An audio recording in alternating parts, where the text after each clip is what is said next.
થયેલા એ વિદ્યાર્થીઓની પહેલી બેચ પાસ થયા એવા વિદ્યાર્થીઓનું સન્માન કરવાનું હોય અને જે ટીવાયમાં અત્યારે અભ્યાસ કરી રહ્યા છે એમણે પોતાનું પરફોર્મન્સ ખૂબ સારું બતાવ્યું હોય એવા વિદ્યાર્થીઓને પ્રોત્સાહિત કરવાનું હોય અને સાથે સાથે આ વિસ્તારની અંદર ભૂતકાળમાં એવું કહેતા કે જસદણ વિસ્તાર છે શૈક્ષણિક રીતે પછાત વિસ્તાર છે.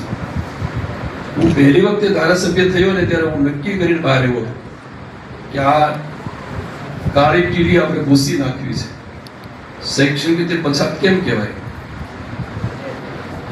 એનું શિક્ષણનો વ્યાપ કેમ વધે, નાના નાના પરિવારનું બાળક ક્યાંય ગામડામાં રહેતું હોય ભણતું કેમ થાય, એવા સ્વપ્ન સાથે હું જાહેર જીવનમાં આવ્યો અને એના ભાગરૂપે આજે અહીંયા તમને બધાને મળવાનું થયું છે. અને આપ સૌને પણ આ વિસ્તારનું ભવિષ્ય આ ક્ષેત્રમાં કેમ ઉજ્જવળ બને અને તમારું ભવિષ્ય પણ કેમ ઉજ્જવળ બને, એમાં શું ખૂટે છે, શું કરવું જોઈએ, એ સતત શિક્ષણ ક્ષેત્રમાં આપણે અહીંના શિક્ષણ ક્ષેત્ર સાથે જોડાયેલા આપણા પ્રિન્સિપાલ હોય, અધ્યાપકો હોય, શિક્ષણ ક્ષેત્ર સાથે જોડાયેલા અમુક સામાજિક લોકો એ બધાને સાથે રાખીને આ વિસ્તારના આ કાળી ટીલીને આપણે કહ્યું ને કે શિક્ષણમાં પછાત નહીં, શિક્ષણમાં આખા એ જિલ્લામાં અને રાજ્યમાં શિરમોર કેમ બને, અગ્રેસર કેમ બને,